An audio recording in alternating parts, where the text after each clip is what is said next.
وَمَكَرُوا مَكْرًا، آیت نمبر 50۔ اللہ پاک ارشاد فرماتا ہے کہ انہوں نے بہت بڑا مکر تیار کیا، بہت بڑا منصوبہ تیار کیا، سازش تیار کی، مگر اللہ پاک فرماتا ہے جب کوئی ہمارے پیغمبروں کے خلاف اور ہمارے مومن بندوں کے خلاف جب کوئی سازشیں تیار کرتا ہے تو اللہ پاک فرماتا ہے ان سازشیں کرنے والوں کے خلاف پھر ہم اپنی خفیہ تدبیر فرماتے ہیں۔ جملہ دیکھیں، لفظ دیکھیں قرآن پاک کا، اللہ پاک فرماتا ہے وَمَكَرْنَا مَكْرًا، انہوں نے مکر کیا، ہم نے بھی خفیہ تدبیر تیار کر لی۔ ہماری بھی خفیہ تدبیر تیار ہوتی ہے، اور کسی کی کاریگری، کسی کا مکر، کسی کا فریب اللہ کی تدبیر کے اوپر کیا غالب آ سکتا ہے؟ ممکن ہی نہیں ہے، ہو ہی نہیں سکتا کہ کوئی مکر کرے اور اللہ کی تدبیر پر اس کا مکر غالب آ جائے۔ اللہ کی تدبیر کے آگے کون سی چیز ہے جو رک سکتی ہے، جو ٹھہر سکتی ہے؟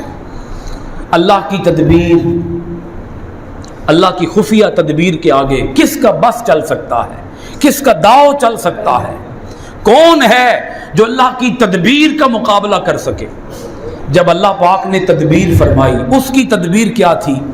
اللہ پاک فرماتا ہے وَهُمْ لَا يَشْعُرُونَ، انہیں ہماری تدبیر کا شعور تک نہیں ہوا، احساس تک نہیں ہوا۔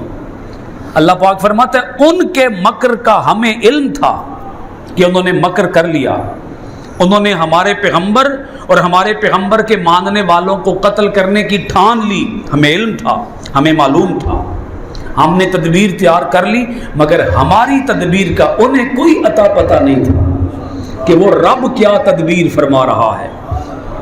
یہ مکر کرنے والوں کو قرآن پیغام دے رہا ہے، مکر کرنے والوں جب تم مکر کرتے ہو تمہارا کوئی مکر اللہ سے چھپ نہیں سکتا، مگر اللہ کی تدبیر سے تم بچ نہیں سکتے، اور اللہ کی تدبیر کا تمہیں پتہ بھی نہیں چل سکتا، کیونکہ اس کی تدبیر بڑی خفیہ ہوتی ہے، اس کی تدبیر کی کانوں کان کسی کو خبر نہیں ہوتی۔ وہ تدبیر فرماتا ہے بڑے منظم انداز میں، وہ تدبیر فرماتا ہے اپنی پوری طاقت کے ساتھ، پوری قوت کے ساتھ۔ اس کی تدبیر کا کسی کے پاس کوئی جواب نہیں ہے، کوئی مقابلہ نہیں ہے، کسی میں تاب نہیں ہے، کسی میں ہمت نہیں ہے کہ اس کی تدبیر کا بھی کوئی مقابلہ کر سکے یا اس کی تدبیر کو روک سکے۔ اللہ کی تدبیر کو کوئی روک نہیں سکتا، اللہ کی تدبیر سے کوئی بچ نہیں سکتا۔ واقع یہ آیت بڑی خاص آیت ہے، اس کو سمجھیں۔ وَمَكَرُوا مَكْرًا، انہوں نے مکر کیا۔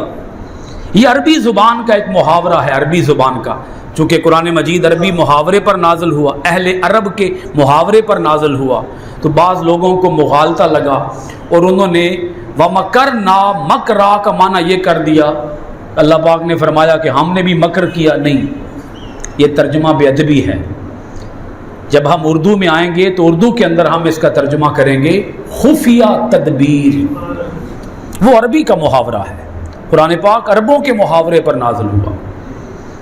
اللہ پاک نے مکر نا مکرا بول کر اصل میں اپنے کلام کے اندر زور پیدا کیا، شدت پیدا کی ہے۔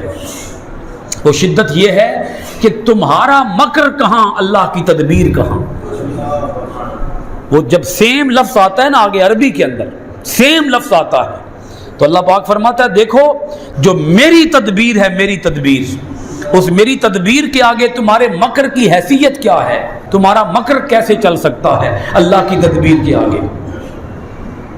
یہ انداز ہے اس کا، یہ کچھ میں نے سمجھانے کی کوشش کی ہے کہ عربی کے اندر سیم لفظ کیوں آتا ہے، سیم لفظ۔ اللہ تعالیٰ اسی سیم لفظ کے ساتھ جواب دیتا ہے، اس جواب کے اندر پھر پورا زور ہوتا ہے، پوری شدت ہوتی ہے۔